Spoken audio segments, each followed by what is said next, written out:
The Man Who Gave Up on Earth. David Walker sat on the edge of an old rooftop in New Detroit.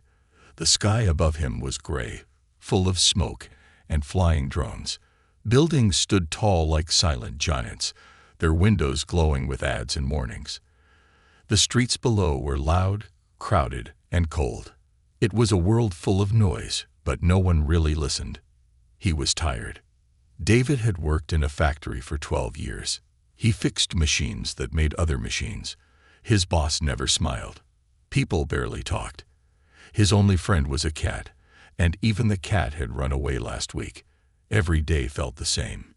Eat, work, sleep. No love, no peace, no dreams. Earth, he thought, was broken. Suddenly, a strange sound filled the air around him. It wasn't from the city. It was soft, like a whisper, and came from his old phone. He pulled it out, expecting another ad. Instead, the screen glowed blue with one simple message. You have been selected. Press accept to leave this world behind. He blinked. Was it a joke? Some kind of game? The message blinked again. Press accept now. This offer will not return. David laughed softly. What do I have to lose? He tapped accept. The screen turned white. A soft wind swirled around him. Though the air had been still just moments before, the world began to blur. Sounds disappeared. The city faded. And then, he was gone. He woke up lying on grass. Real grass. Soft, green, and warm under his hands. Above him, the sky was clear blue with twin suns shining gently. A breeze touched his face. Birds, no, something like birds, sang in the trees nearby. He sat up quickly.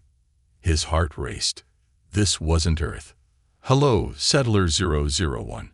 A calm female voice spoke from the air. Welcome to Lunara. Who said that? David looked around, confused. I am your home assistant, the voice said.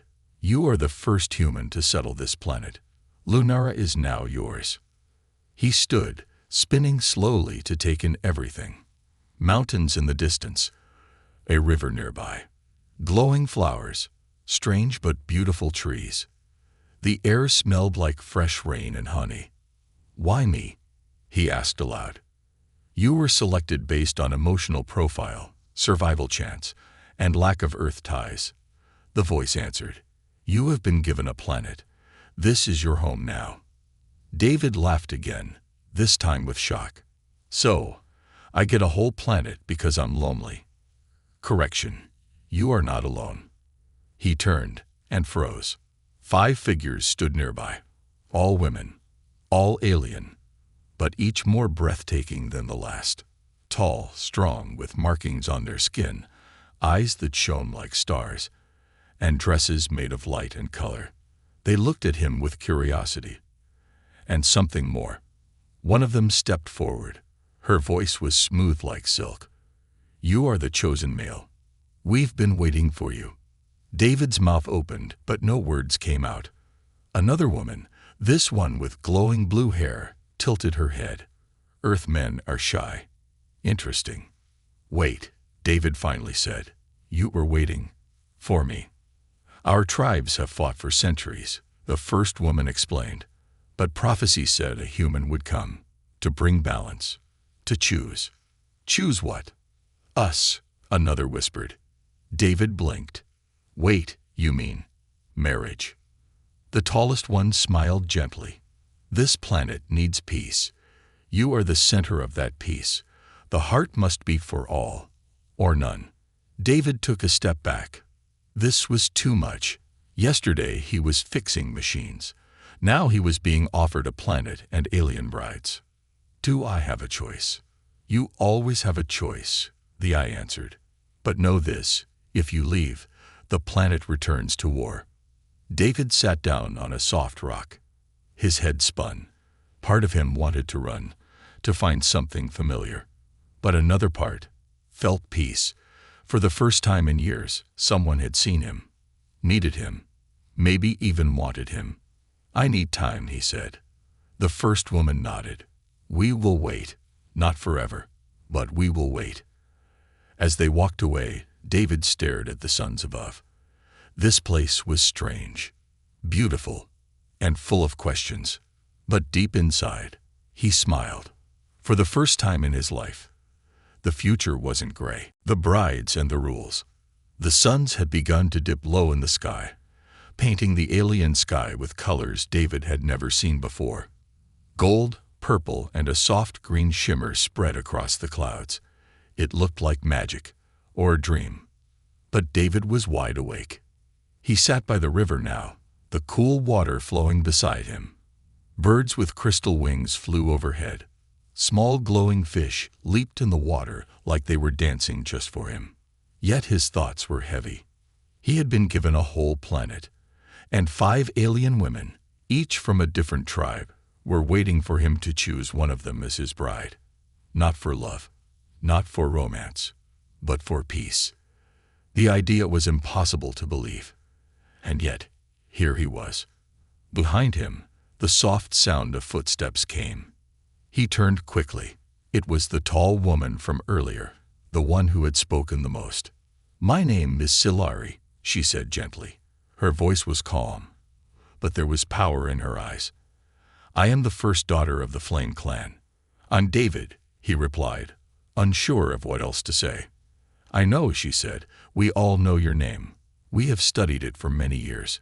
Your face was shown in the stars." David looked confused. "Wait. The stars showed my face." She smiled. "Prophecy, science, or luck, call it what you want. But your arrival was written long ago." Before David could respond, 4 other women stepped forward, each one different from the last. The second was short and had eyes like glowing snow. "I am Era, healer of the Frost tribe." The third was quiet, with a veil over her face and silver symbols on her arms. "I am Nali, from the Moon Temple." The fourth had wild green hair and sharp eyes. "I am Zura, leader of the Forest Shadows." And the fifth was the youngest looking, her skin soft pink and glowing. "I am Villain," she said shyly. "My people are no more. I represent the forgotten ones." David looked at them all, feeling overwhelmed. They stood in a line, calm but watchful, like warriors, like queens. "Why me?" he asked. "What makes me so special?" Silari stepped closer. "Because you are neutral, untouched by our wars. You do not belong to any tribe. And yet, you carry peace in your heart." David chuckled. "I was just a machine repairman on Earth. I didn't even have friends." Nali, the silent priestess, touched his shoulder softly. "Lonely hearts make the strongest bridges. You understand pain. That makes you wise." David didn't know what to say. They weren't just beautiful. These women were powerful, intelligent, and full of stories he hadn't even heard yet. Then the I voice returned, calm and soft in the air. "Settler 001, you have 10 days to learn. At the end, you must choose. This is the law of Lunara. Choose one of them," he asked. "No," the A replied. "Choose how to lead. Choose whether to unite them or destroy the balance forever." His chest felt heavy. Zura crossed her arms. "Our people wait for your decision. But know this, if you choose one tribe over others, the rest may return to war." "So no pressure," David muttered under his breath. Era, the healer, sat down beside him. She held out a fruit he didn't recognize. It glowed soft red and smelled sweet. "You do not need to rush. Come, learn, understand us, and then pick a bride," he said, still unsure. "Not just a bride," Velen whispered. "A path, a future." Over the next few days, David spent time with each woman in her tribe's land. Silari showed him the Fire Mountains, where warriors trained with blades that burned with energy. She moved like a dancer in battle, strong, proud, fearless. Era led him through icy valleys, where her people used songs to heal broken bones and broken hearts. She made him laugh more than anyone had in years. Nali took him into the moon temple, where thoughts could be shared without words. There, he felt her memories, loneliness, silence, deep faith, and saw himself through her eyes. Zura raced with him through green forests, where shadows played tricks and every tree was alive. She challenged him, questioned him, even scared him a little, but he respected her fire. And Velen, sweet Velen, took him to ruins, broken places where once a great city stood. She knelt beside graves and told stories of the past. Her hands shook, but her spirit was strong. Each woman was more than a bride. She was a world of her own. On the 6th night, the 5 of them met with David again under the twin moons. The eye spoke once more. The Council of Unity will gather soon. Your answer must be prepared. But before anyone could speak, the ground shook. A loud boom echoed in the distance. Birds flew away in fear. The river turned red. Zura jumped to her feet. What was that? A small drone flew in from the trees, smoking and broken. It landed near David's feet. The screen blinked once, and a message appeared. He must not choose. He must not stay. Destroy the human, end the curse. Everyone stared in silence. Nali picked up the drone and crushed it in her hands. Someone is watching us. Someone who fears your choice. David looked up at the sky, his eyes full of fear and anger. He had run away from Earth to escape cold systems and secret eyes. But maybe Earth hadn't let him go. We need to talk, David said. About who else knows I'm here. The brides all nodded. The game had changed, and the countdown had begun. Trials of the planet. The skies over Lunara had changed. Gray clouds swirled where once there had been calm blue. Lightning danced between the two suns. Trees shook with whispers no one could understand. Something was coming, and David Walker stood at the center of it all. The message from the broken drone still echoed in his mind. Destroy the human, end the curse. But who sent it?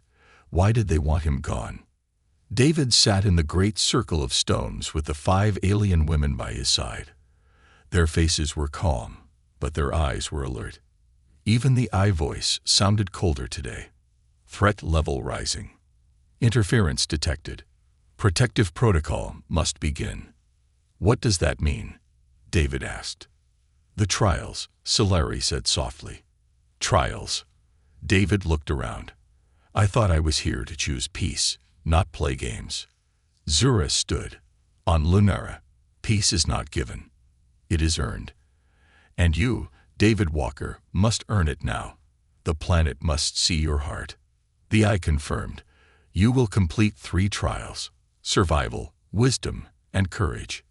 If you pass, Lunara will recognize your leadership. If you fail, it didn't finish the sentence. It didn't need to. Trial 1. Survival. They took him to the storm fields. Winds there could cut skin. The ground cracked under every step. Dark clouds rained fire instead of water. It was a cursed land. You must last until sunrise, Solari told him. No weapons, no shelter, only yourself. This is insane, David whispered. Era touched his arm. Trust your instincts and listen to the planet. It speaks in ways Earth never did. Then they left. David was alone. As night fell, the wind roared like a beast. Sand burned against his skin. He tried hiding behind a broken tree, but the wind knocked him flat. He remembered Earth, cold apartments, broken heaters. Somehow, this still felt more real than that life. He dug a hole in the dirt and crawled inside. He used his jacket as a roof. He bit his lip to stop shaking, but his eyes stayed open, alert. At sunrise, the wind stopped. He stood, burned, sore, and half awake, but alive. The A's voice came. Trial 1, complete. Trial 2, wisdom. This time, they led him to an ancient place deep in the forest. Glowing mushrooms lit a stone door. Behind it lay puzzles left by the old ones, builders of Lunara. You must open the chamber, Nali said, but not with hands, with heart. The door was covered in moving symbols, strange shapes that shifted when he stared too long. Voices whispered behind it. Some sounded like the bride's. One sounded like his mother. He reached out, and the voices screamed. "Not like that," Velen warned. "Listen to what you feel, not what you know." He closed his eyes. He thought of each woman, their pain, their hopes. He thought of his own lonely nights on Earth, his wish for a new home, a reason to breathe deeper. The door clicked. Light poured out, and a small crystal floated toward him. The eye spoke. Trial 2. Complete. Emotional intelligence confirmed. David smiled for the first time in days. But then the lights dimmed, and a scream came from above. Trial 3. Courage. "She's gone," Zura shouted. Everyone looked around. "Who?" David asked. "Velen," Ira said. "We left her near the river. She was watching the skies. Now she's vanished." The eye confirmed. Unit Velen missing. Last location, Caves of the Fallen. "We must go," Silari said. "But only you may enter." "Why just me?" "Because the caves test fear, and they only open for those with nothing left to lose." David swallowed hard. "Then I guess I'm going alone." The entrance to the caves was hidden behind a waterfall. Glowing red lines formed a path into the darkness. As soon as David stepped in, the walls began to whisper. "They don't need you. You're just a tool.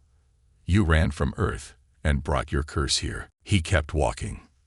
The whispers grew louder. His footsteps echoed with doubt. Then he saw her, Velen, inside a glass cage, floating in the air, wires connected to her skin. Her eyes were closed. "Velen," he shouted. The room lit up. An ancient machine rose from the ground. It looked part alien, part human, built long ago. A screen blinked on. David's own face appeared, younger, scared. A voice came. "Human leaders failed here once. Peace made them weak. We will not allow it again." "I'm not them," David said. "I didn't come to rule. I came to care." "You are still dangerous," the voice growled. "We must test your truth." A beam of light appeared. It aimed straight at Velen. "You have two choices," the machine said. "Save her and die, or walk away and lead alone." David didn't even think. He ran forward, arms wide, throwing himself in front of the beam. The light hit. Pain, pure and burning, shot through his body. His knees hit the floor. He couldn't breathe. But then, silence. A warm hand touched his cheek. He opened his eyes. Velen was kneeling beside him, crying. You came," she whispered. "Of course," he gasped. The cage was gone. The wires were gone. And the machine. It had shut down. The A's voice returned. Trial 3. Complete. Courage confirmed. Loyalty confirmed. System override. You are now recognized as protector of Lunara. Later, as David walked out of the cave, holding Velen's hand, the 5 women met him under the rising suns. But this time, they did not stand in a line. They ran to him, embraced him, smiled like never before, and one by one, they knelt, not in weakness, but in respect. David Walker, the human who once wanted to disappear, had become something else. He had become the heart of Lunara, but not all watched with joy. Far above, in the sky, a shadowed ship blinked red. The trials were passed. Initiate Plan B. Bring him back, or erase him. The secret of Lunara. The sun had not risen yet. David stood alone on a cliff overlooking the Valley of Lights, where the tribes of Lunara slept peacefully for the first time in years. Below, golden torches flickered like stars on the ground. Birds sang soft lullabies, and the trees swayed gently under moonlight. He should have felt peace. But instead, something deep inside felt wrong. He had passed the trials. The planet had accepted him. The women, Silari, Era, Nali, Zura, and Velen had all sworn their loyalty. He had nearly died protecting one of them. So why did the air still feel cold? Why did the wind carry whispers? Behind him, soft footsteps approached. "Can't sleep either?" Era asked, her white cloak glowing under the moon. "No," David replied. "Something's off." "You feel it too," she said, voice barely above a whisper. "The planet knows. Lunara always knows." "What is it?" "Truth," she said. "And truth doesn't hide forever." The next day, the eye summoned David to the ancient archives, an underground temple hidden beneath the Moon Temple, guarded by silent machines. The walls were covered in old symbols and star maps. Some showed planets David recognized. Others were unfamiliar. But what truly shocked him were the faces. Faces of humans. Hundreds of them. Men and women wearing old spacesuits, smiling in grainy recordings. Documents floated around in glowing light. Voices echoed through the halls. Project Eden. Phase 2 has failed. Human Settler Command. Final transmission. They betrayed the peace agreement. We were not ready. David turned to the eye. "What is this?" "Lunara was once a human colony," it replied. "Hundreds of years ago, Earth sent settlers here to build a peaceful world. Why didn't anyone tell me?" "Because the experiment failed." The air went still. "Your ancestors broke the balance. They enslaved the tribes, took control of the AI system, tried to fix the culture. In the end, Lunara fought back. So, humans started a war here."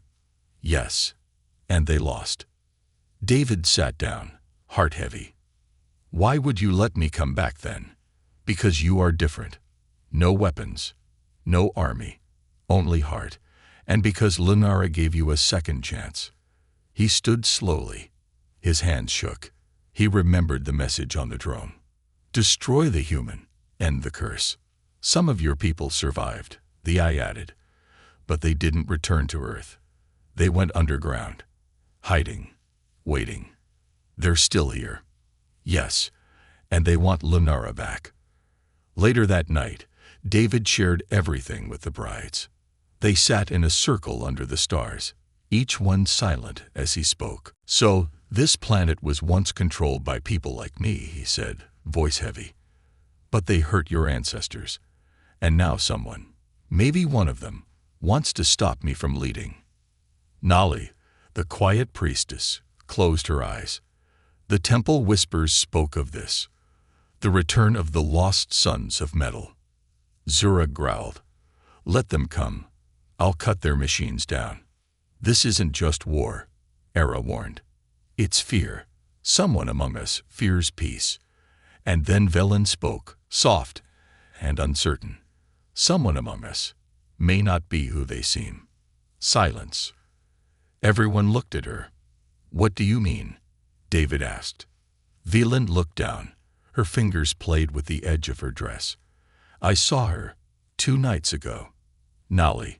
She met with someone in the woods. He wore human armor. They spoke in your language." Nali's eyes widened. "No, I didn't." "You knew he was there," Velen whispered. "You didn't stop him." Nali stood, shaking. "I only watched. I didn't help them. I swear it." David stepped between them. "Wait. Nali, is this true?" She nodded slowly. "Yes, but I was afraid. I thought, maybe they had answers. Maybe they were survivors. I didn't know they wanted to hurt you." "Why didn't you tell me?" "Because I didn't want to lose your trust." For a long moment, no one spoke. Then Solari stepped forward, her voice calm but sharp. "Nali, you will stay in the Moon Temple until we learn the truth." Nali bowed her head in shame. David felt torn, betrayed, but also heartbroken. He trusted her. He had seen her memories. But trust was a fragile thing, and something darker was rising. That night, a shadow fell across the skies. A ship, black, silent, and deadly, entered Lunara's orbit. The A's voice turned urgent. Warning. Unauthorized human vessel detected. Crew unknown. Origin. Earth signal class Omega. David looked up. They found me. Inside the ship, a cold voice spoke into a screen. Subject Walker has bonded with natives. Remove him from the field. What if he resists? Terminate. Retrieve I-Core. Destroy surface if needed. At dawn, the planet trembled. Fires lit up in the forest. Tribes screamed. Drones fell from the sky. Strange machines rose from underground. The human underground faction had begun their invasion. Silari grabbed her sword. Zura and Era helped their people evacuate. Villain ran to protect the children. David stood at the center of it all, hands clenched. We came here for peace, he said softly. Then you'll have to fight for it, the A replied. As explosions shook the land, David turned to the sky. I won't let them take this from me. The planet had accepted him. The people had trusted him. Now he had to protect them all. The Earthmen returned. The sky split open. It was like watching the heavens bleed. A crack of burning light cut through the clouds, followed by the slow, terrible descent of the ship. Black, angular, soulless. It didn't glide like the peaceful sky beasts of Lunara. It fell like a threat, a promise, a shadow of Earth's cold hand reaching for something it had already lost. On the ground, the tribes of Lunara gathered. Children were hidden. The old were sheltered. Warriors stood shoulder to shoulder, holding spears, blades, and energy bows. Some passed down through generations, others built from scrap. And in the center of it all stood David Walker. He wasn't holding a weapon. Not yet. Silari approached, her fire armor glowing with heat. You should not stand out in the open. They're here for me, David said. I'm done hiding. Era moved beside him, placing a soft hand on his shoulder. We stand with you, no matter what. All of us, Zura added, fierce and ready. Even Nali, now freed from the temple and forgiven after long hours of truth-telling, stood with them. I see the threads of fate, and yours leads through fire. You always talk like that, David asked. Nali gave a small smile, only on the edge of war. David looked at Velen, the youngest. Her hand gripped a small glowing orb, her people's last sacred tool. She was trembling, but didn't step back. He nodded once. Then the ship landed. The grass died under the weight of the Earth-made vessel. Doors hissed open, and soldiers in black armor marched out in perfect lines. Emotionless, eyes hidden behind mirrored visors, human, but hollow. They aimed rifles. Drones hovered overhead. And then he stepped out, a tall man in a gray coat. His name was Commander Hale, Earth's voice in foreign skies. David Walker, he called across the field. You are in violation of Interstellar Code Section 7.13. Illegal settlement, AI theft, unauthorized contact with alien species. Surrender immediately. David stepped forward. I didn't steal anything. I was invited, and I didn't start a war. You did. Hale raised an eyebrow. Earth sent you here to be alone, not to lead a planet. You left me to rot, David said. And now you want to take this from me too. It's not yours. Then why do they stand with me? He raised his hand. Behind him, more troops marched down the landing ramp. Some held strange devices, pulse bombs, gravity breakers, mind echo recorders. We don't need to fight, David said calmly. You can leave. Hale smiled coldly. You still think this is about you. We're not here for you. We're here for it. He pointed to the sky, where the eye of Lunara was hidden deep within satellites and cloud towers. Lunara is a living system, Hale continued. One that learns, adapts, protects. We want it back. And if the natives get in the way, too bad. David's blood turned cold. You'll kill them. For code. For control, Hale said simply. The universe doesn't run on kindness. It runs on command. And then, the shot was fired. One of the Earth soldiers, perhaps too nervous or too ready, fired at a tribal warrior. The warrior fell, and chaos began. Arrows of light soared through the air. Explosions shook the hills. Fire met fire. Lunaran warriors ran in from the trees, launching crystal spears and riding beasts with armored hides. Drones buzzed and dropped gas, but were torn down by sky hunters. Zura led the forest shadows through the enemy ranks like wind. Silari cut down 3 soldiers with her burning blade. Ara sang a healing song while shielding the children with glowing water. David didn't run. He picked up a fallen staff, one of Lunara's sacred weapons, and ran straight into the center of the storm. The Earth soldiers were trained, but David knew their tricks. He ducked, dodged, and struck, not with hatred, but with purpose. He disarmed, never killed. He knocked helmets loose and shouted at them. Look around you. Is this what Earth taught you? To destroy everything it doesn't own. Some soldiers paused, hesitated. Others didn't. And then a pulse bomb went off, right at the edge of the moon temple. Villain was thrown through the air. David, she cried, before she hit the ground and didn't move. He ran to her side, heart racing. Velen, stay with me, please. Her eyes fluttered. It's okay. You're here. Don't talk like that. I'm not scared anymore, she whispered. You shouldn't have to be scared at all. And something inside David snapped. He stood up. Aye, he shouted into the wind. They want your code. Then let them see who it protects.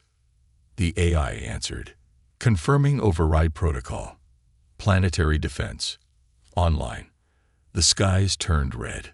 The clouds spun into shapes, shields, barriers, lightning towers. Machines deep within the planet roared awake. The ground itself cracked and rose into walls of crystal and stone.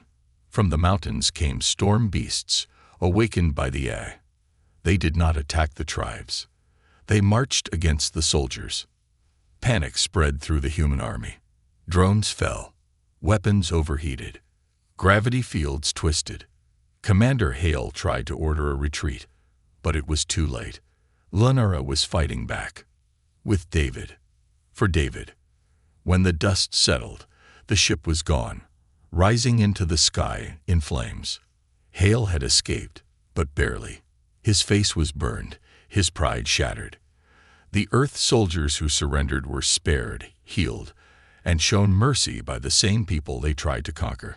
The field was quiet again, and David Walker stood in the middle, holding Velen in his arms, surrounded by warriors who had chosen him. Not because he was powerful, but because he had chosen them first. That night, a fire was lit at the top of the great hill. Not for war, for peace. The tribes gathered, food was shared, laughter returned, and the AI spoke across the planet. Lunara recognizes David Walker as guardian of balance, protector of hearts, chosen by the planet itself. David didn't speak. He just sat quietly, watching the 5 women beside him, each strong, each different, each the reason he stood at all. Ara leaned against his shoulder. We told you. This place doesn't want a king. It wanted a heart. He smiled. Well, then I'll protect it with mine. But far above, in deep space, Earth watched and whispered, he thinks it's over, but we've only just begun. War or peace? The fires burned all night. Not fires of war. This time, they were fires of celebration. On the high ridge of Lunara, the tribes danced together for the first time in centuries. Warriors from rival clans sat side by side, laughing, sharing food, telling stories under the stars. The war with the Earth soldiers was over. Their ship had fled. The sky was calm again. And yet, David Walker didn't smile. He stood alone, watching the celebration from a distance. His heart was full, but heavy. Peace had come. But for how long? Behind him, The 5 women approached. "You should be with us," said Ara softly. "You won," Silari added. "We won," David corrected, still staring into the firelight. "But for how long?" Nali stepped forward. Her silver robes shone under the moons. "You fear the future. I fear the pattern," he replied. "Earth will come again. Maybe not tomorrow. Maybe not next year. But they'll come. And next time, they won't send soldiers. They'll send something worse." The others fell silent. David turned to them. "We need more than peace treaties and celebrations. We need unity. Real unity. Something that lasts longer than fear. Then we must build it together," Zura said, arms crossed. "As equals. No tribes," Velen whispered. "One people." The idea floated in the air like smoke. The tribes had never fully united. Even now, each one had its own customs, leaders, and wounds.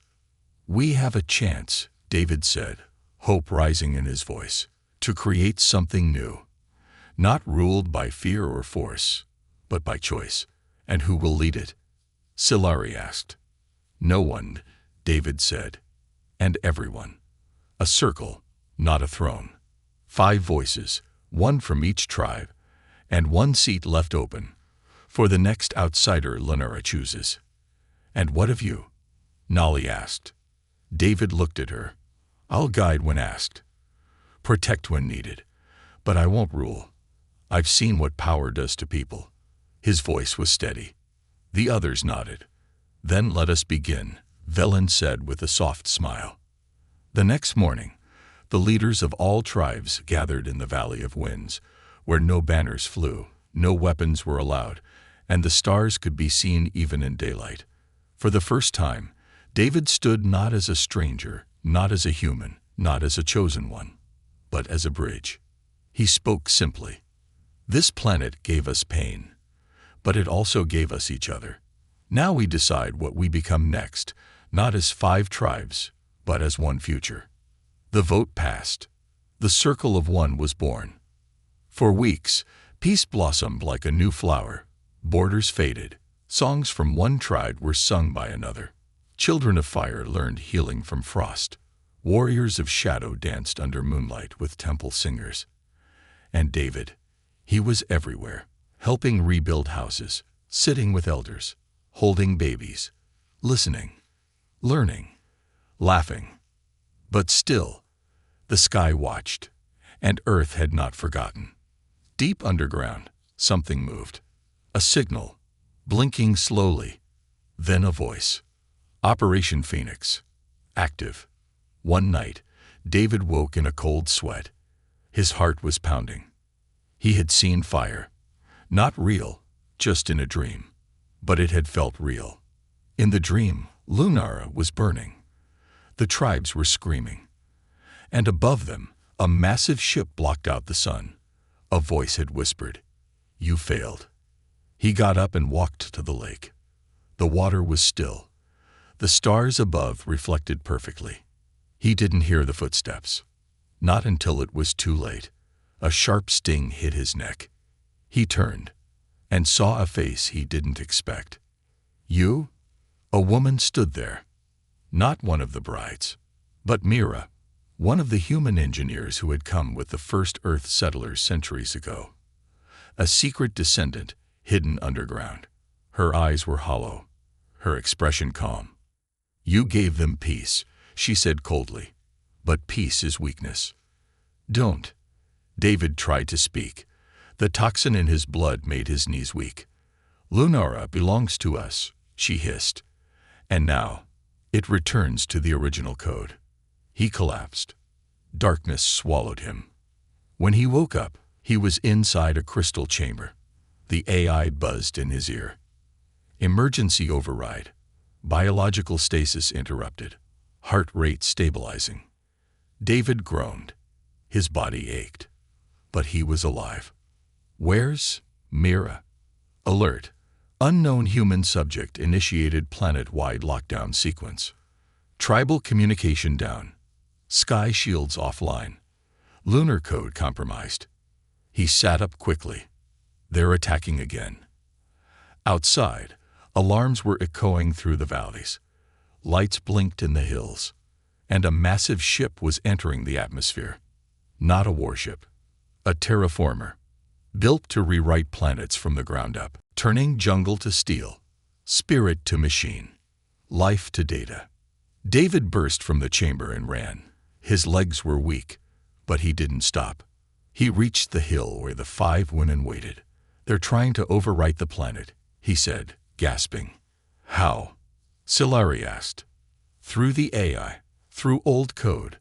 Someone's inside, someone who still thinks this place is just a tool." "Then we fight," Zura growled. "No," David said. "This time, we defend not with force. We defend with choice." They looked at him, confused. Then slowly, they understood. David climbed the crystal tower at the heart of Lunara. The AI core glowed like a beating star. "Open a global channel," he ordered. "Ready."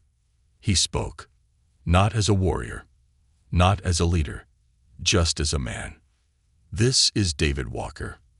If you're hearing this, you're part of this world, and you have a choice. Earth thinks we will bend. They think we are weak.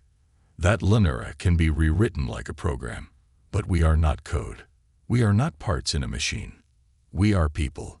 Different, yes. Broken, sometimes. But together, we are something new. Something Earth never understood. We are one. And we say, no more." The signal spread. The people rose. Not with weapons, but with hearts. Villagers stood around ancient roots that couldn't be scanned. Children sang in the old tongue, blocking the eye's override. Healers poured memory water into the earth, returning forgotten code to life. And the brides, they held the sky with their voices. Silari led a fire ritual that lit the planet's veins. Era summoned a storm that made the terraformer stutter. Nali whispered a prayer so old it reset part of the code. Zura danced with her people in shadow, stealing back control. And Velen held David's hand, adding her small but strong voice to his. The AI shook, then rewrote itself. External control blocked. Terraformer neutralized. System restored by choice of the people. A final flash of light. The ship above cracked and vanished. David collapsed.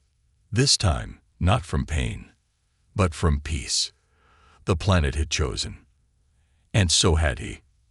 That night, as Lunara slept in silence, the AI spoke once more. "This is no longer a planet of tribes. This is a world of unity. The outsider has become one of us. And together, we begin again. A new kind of home. The war was over. Not the kind with fire and blood. The deeper one, against fear, loneliness, and the weight of the past. And David Walker had won. But he didn't feel like a hero. He felt whole. The planet of Lunara was quiet now. Not silent, but peaceful. The wind carried laughter instead of screams. The trees whispered songs instead of warnings. And the skies were no longer watching with fear, but with joy. David walked through the valley with bare feet. Soft moss touched his toes. Small glowing creatures danced around his legs like playful sparks. Birds with crystal wings flew beside him. Every step he took felt right. Every breath felt like belonging. The tribes had changed, completely. The circle of one was now real, not just a dream or a speech. 5 voices led together. Silari, Era, Nali, Zura, and Velen each sat in a seat carved from stone and living roots, side by side. No tribe ruled. No tribe bowed. They built bridges, not borders. David refused a seat in the circle. "This is your home," he said. "I'm just here to care for it." So they gave him a new name. Keeper. The one who watches over, not from above, but beside. Rebuilding took time. A battle had scared the planet, but Lunara healed fast. Its soil was rich with memory. The AI once nearly stolen, now worked as a true partner, answering to the people, not ruling them. Schools were built under the trees, where children of fire learned moon songs and daughters of frost studied forest roots. Markets opened that traded stories as much as goods. Celebrations were common. Every full moon became a reason to dance. And in the middle of it all, David built something with his own hands. Not a castle, not a fortress, just a house. Small, warm, and filled with plants, books, and blankets. A home. The 5 women who had once stood before him as strangers were now something more. They didn't fight for his hand anymore. They shared his days, his laughter, his silence. They were friends, partners, equals. Sometimes they argued, sometimes they cried. Sometimes they walked quietly beside him, saying nothing at all. And he loved them all, not as trophies, not as prizes, but as people. Different, beautiful, fierce, flawed, real. Some nights he would sit on the roof with Solari, watching stars and talking of what could be. Some mornings he would sing old earth songs to Era as she made tea from glowing flowers. With Zura, he raced through forests, learning how to leap through branches like shadow. With Nali, he found stillness. Long hours sitting by the lake, sharing memories with no words. And Velen, sweet Velen, once so shy, now laughed the loudest, painting strange symbols on his wall that glowed when touched. David was no longer alone. Then one day, Velen came to him with wide eyes and shaking hands. "Come quickly," she said. She led him to the Temple of Life, a quiet place where healers studied energy and birth. "What's wrong?" he asked. Velen said nothing. Instead, she took his hand and placed it gently on her stomach. It was warm. And inside, a second heartbeat. He froze. His mouth opened, but no words came. Tears filled Velen's eyes. Not fear, not shame, something else. Joy. "It's ours," she whispered. "The first of us. And you." News spread fast. Not like gossip, like sunlight. From tribe to tribe, person to person, people smiled, touched their chests, whispered soft blessings into the wind. No one was angry. No one argued. Because the child was not just David's. It was Lenara's. A child of 2 worlds. The first. The bridge. The circle of one met under a full moon. The AI projected a soft light across the valley. The tribes gathered, not to plan or vote, but to bless. David stood at the center, Velen beside him. "We are not separate anymore," Solari said. "We are not pieces of war," added Era. "This child will carry all of us," said Nali, "and we will protect them with everything." Zura finished. David didn't speak. He couldn't. His heart was too full. Months passed. The day of birth came. Not with screams, with song. The healers of all 5 tribes stood together. Each one took turns. No machines, no cold walls, only hands, breath, warmth. And when the baby came, the sky turned pink. The ground hummed. A single star fell from the sky, burning blue. And the child opened golden eyes. Part human, part Lenaran. Perfect. They named him Nova. Not because he burned, but because he began something. Nova grew fast, smarter than anyone expected. Curious, kind, full of light. He played with shadow beasts and walked on water puddles like his mother. He had David's hands, Velen's laugh, Solari's eyes, Era's calm, Zura's energy, Nali's silence. He belonged to all. And David, he finally understood. It wasn't about escaping Earth or owning a planet. It wasn't about power. It was about finding family, choosing love, choosing peace, choosing to stay. One night, Nova crawled onto David's chest as he lay by the fire. "Daddy," the boy said in his tiny voice. "Yeah, little star. Are we human? David smiled. We're more, he said. What are we? We're what comes next. Nova giggled, then whispered, I love you. David closed his eyes, and for the first time in his life, he felt no doubt. Not a single crack in his soul. This was home. Not Earth. Not Lenara. This, right here, where hearts beat louder than machines, where tribes became family, where a lonely man found a child, 5 loves, and a whole world waiting to bloom. He whispered back, I love you too, Nova. And the planet listened and smiled.